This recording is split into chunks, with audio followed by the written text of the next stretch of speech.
of our team. We struggled to run the ball, and we didn't pass protect very well. We didn't protect on third down. We didn't do as well on third down, which is something that has been really good for us all year long.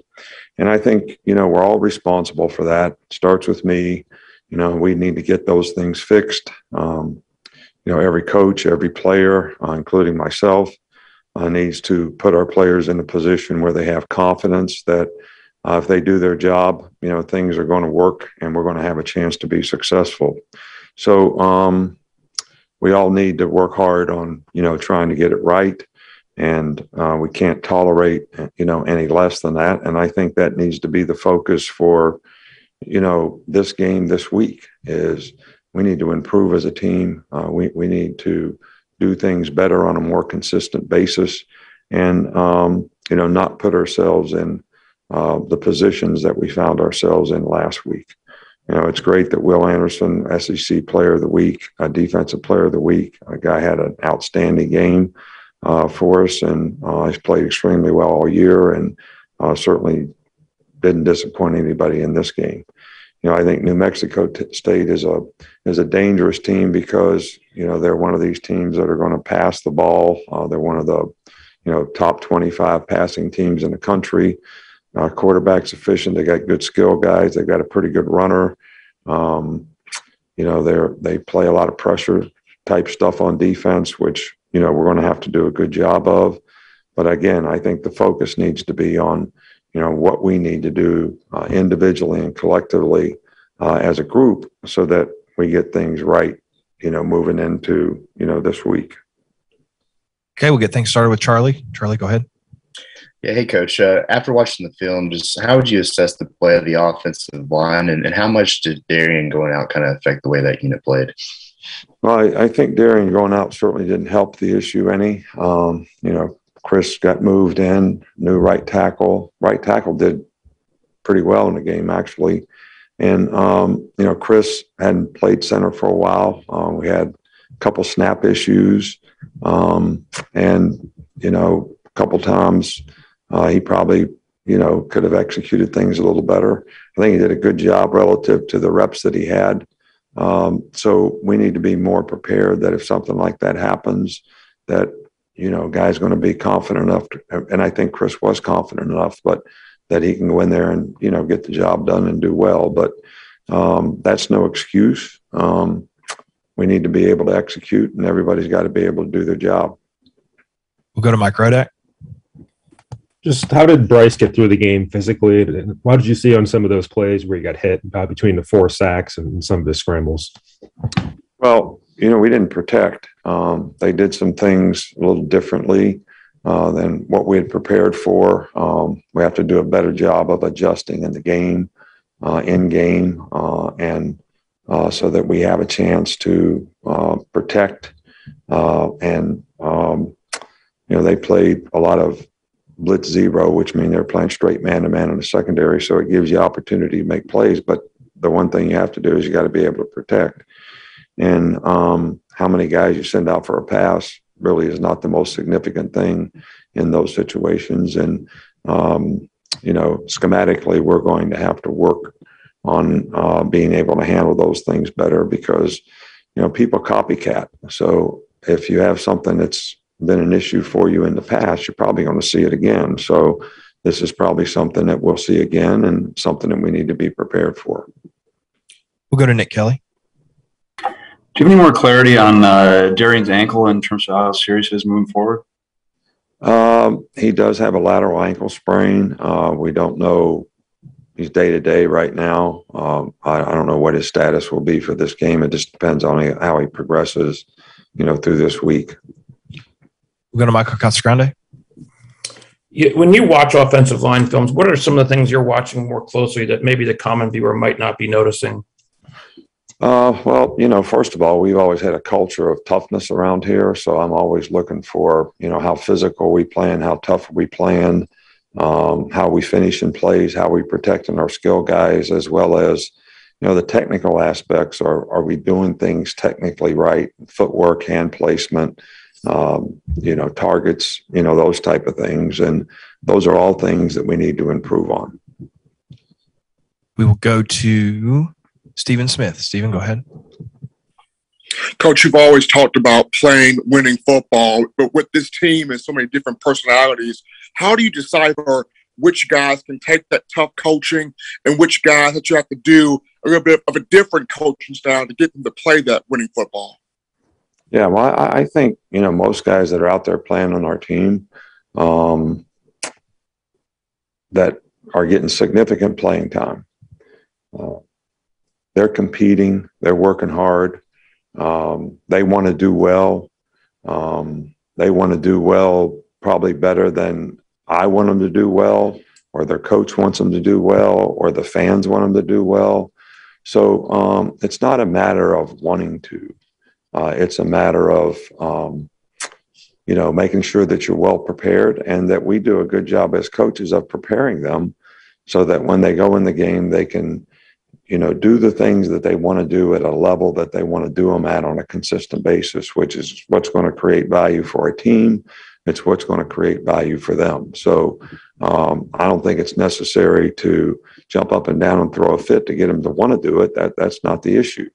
The issue is we need to do it better. We need to do it more efficiently.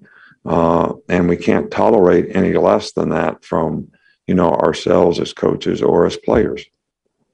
We'll go to Aaron Suttles. I know you talked about Kool-Aid after the game, but after having watched the film a little more closely over the weekend, what did you think of his performance and how valuable is that in his development to be able to actually get some playing time in meaningful moments? Yeah, well, he played okay in the game. I mean, I thought he did a good job.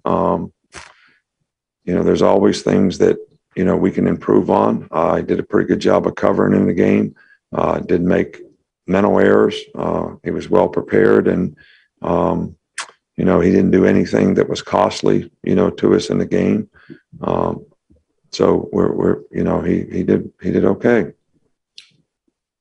Unless we've got any more, we'll finish up with Haley. Coach, taking a break from conference play, how does that affect the team at all, or does it affect the team? Well, I hope it doesn't affect the team. I think that, your opponent should be faceless in terms of what you want to try to accomplish and what you want to try to do in terms of individually improving and getting better, and individually and collectively as a team getting better. And I think we certainly need to do that. And we're not where we want to be.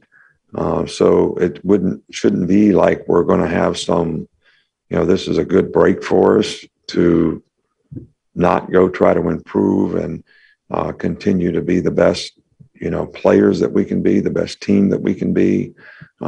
This is takes a lot of maturity to be able to do that. If you're motivated by external factors, then, maybe it's even more difficult to do, but that's something I'm hopeful that our team will show enough maturity to be able to go out and do the things we need to do to play better. Okay, we're going to finish up with Tony. Hey, Nick, you talked about Darian Dalcourt's status. What's the latest on Jalen Armour-Davis with his ribs? He's fine. He'll be okay. So he should be able to practice, walk through today and practice tomorrow. All right, Coach. Thanks for your time. All right. Thank you.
Emil Ekior will be first.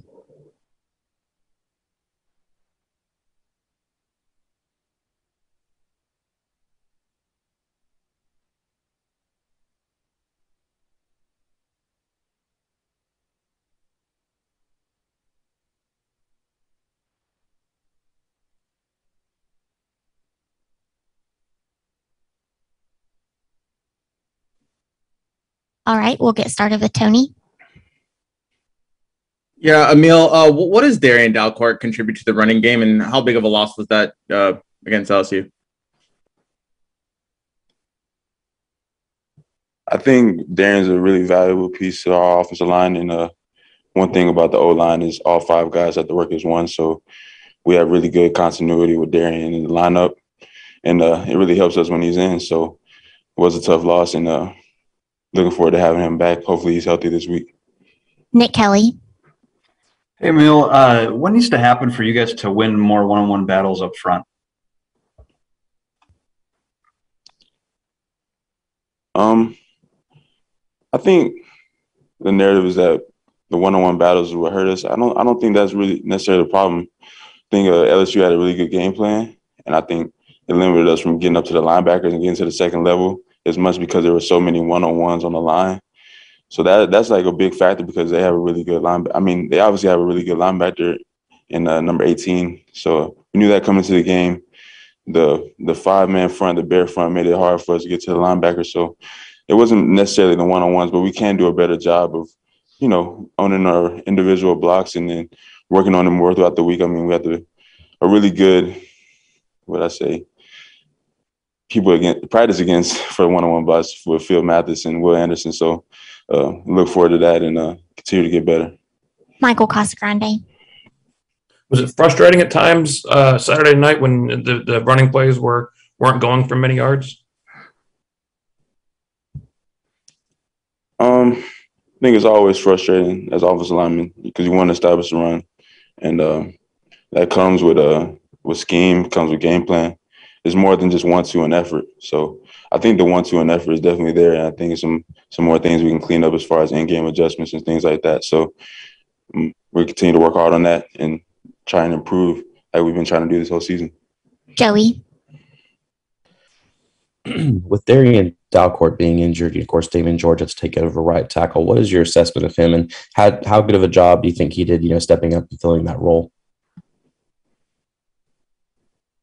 I think Damien did a really good job of stepping in and being ready when his number was called. It's something we always talk about. Just you never know when it's your time to step up. So I think now Damien sees how valuable it is just to practice really hard throughout the week and be prepared for the game. So he'll be even more prepared if he has to go in again. Charlie. Hey, Emil, you mentioned Will Anderson earlier. Just what's it like practicing against him, and what's it like watching him in the season he's had this year? I mean, it's tough practicing against him.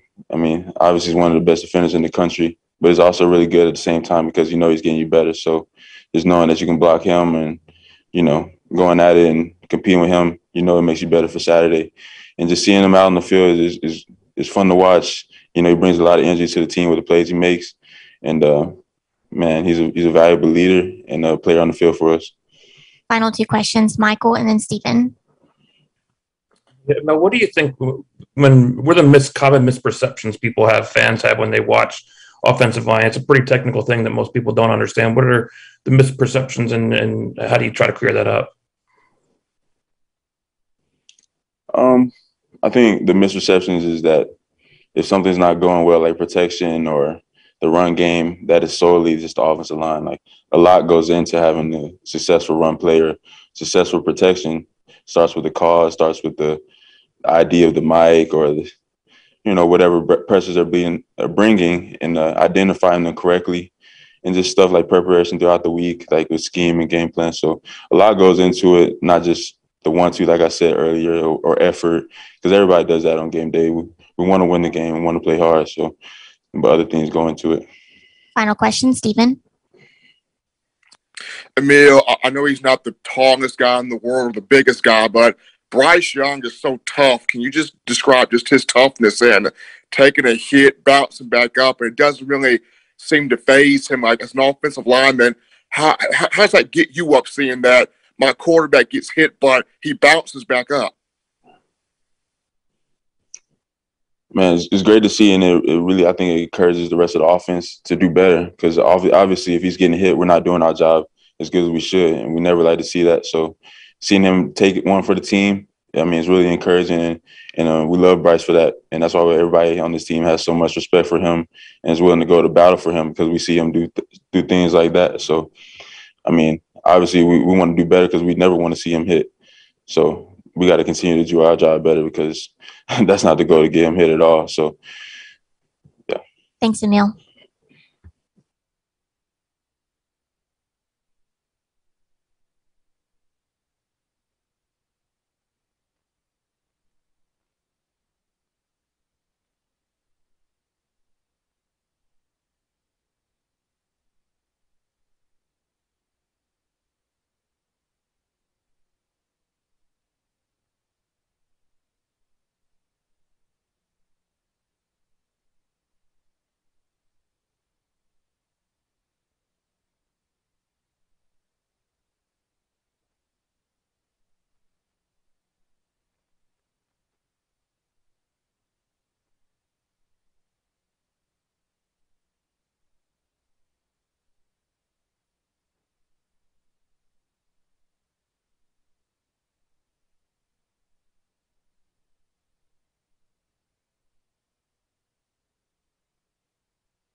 All right.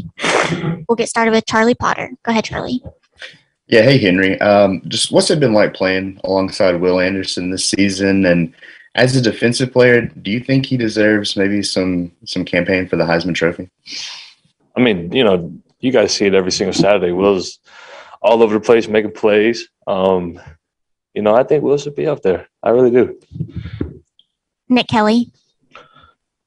Hey, Henry, when guys like Will and Phil and just other defenders are wreaking havoc up front, how does that make your job easier as a linebacker? Yeah, I mean, it definitely, gives us more time, more space to be able to read and react. Our front line does a tremendous job of keeping us clean back there and having us less time to cover. Mike. What was it like having that fake punt unfold in front of you, and how much was it on your radar just going into the game and going into that play? No, that definitely was, they called a timeout. So we knew we had safe punt out there. So it was totally on all 11 of us to be able to, see that fake punt. We should have called it. We should have seen it. We should have been more aware of it. But, we knew Coach LSU was going to come out and pull every single trick out of the bag. And, that was one of them. Katie. Henry, Coach Saban just talked about how on weeks like this, it takes a lot of maturity to still be focused, regardless of the opponent. Even though it's your first year at Alabama as a veteran guy, how do you kind of make sure guys are focused on improving on weeks like this, no matter who the opponent is? Yeah, I mean, definitely, having the same energy, no matter, like you said, no matter who it is, no matter what we're playing, who we're playing, where we're playing, keeping guys honed in to what we got to do and to our goal. We take every single week serious. So it's on us leaders to be able to keep the team together and keep that same progress that we're trying to keep. Haley. And just kind of piggybacking off of that, when you get a game that is not an SEC opponent, do you see that as a benefit or just kind of another game on the schedule? It's definitely another game. We got to be able to come in every single week with the mindset of getting better, getting to the goal that we want to get to. So this week's going to be a huge challenge for us. Michael. It looks like you guys were having fun out there in the final couple possessions when it was high pressure, high tension, game on the line. Was it fun for you guys in those moments? Definitely. As a defense, you love critical moments. That's what you work so hard for. You don't want to be in those critical moments, but when it's time to crunch down and when it's time to actually bow up as a defense, that's kind of the moments we live for as a defense, to be able to test who we really are. Tony. Along those lines, and this is kind of a funny question, but there's a lot of pictures of you making a tackle and you're actually smiling. What's going through your head when you're in that moment, and just kind of describe, what it's like to go play out there? I've always been a guy who smiles ever since I've played football, since I was really, really young. It's just always been fun to me. Football is something that I can go out and, hit somebody and, have fun with it without getting in trouble, without getting yelled at. So that's definitely an attribute of mine. I just like having fun out there. Michael. And what was that final play like? Were you on the field for that final play? Yes, sir. What was that moment like? What was your assignment? What's the call, and can you take us through that moment? We just knew we had to get the ball down. It was just one of those plays where you kind of see on the highlight reel, like on the college football highlight reel, where somebody catches it, and we just knew we couldn't let that happen. It was one of those. I've never been in that situation before, so it was kind of crazy. But it was like we all had to hone into what we had to do and bat the ball down. Haley. Yeah, and sorry if this has been asked before. I've been meaning to ask y'all for a couple of weeks now, but the celebration that y'all do after like whether it's a touchdown, a big tackle, the kung fu celebration, where does that come from? And I guess why has that become so popular this year? I mean, that kind of started from the wide receiver core. Mechie and, J-Mo started doing it, and it kind of fed and bled through the whole team. So we definitely picked it up as a defense, and we feed off each other. The offense do something good, they do something good. We kind of trend off each other. Final questions for Henry. Thank you, Henry. Appreciate it.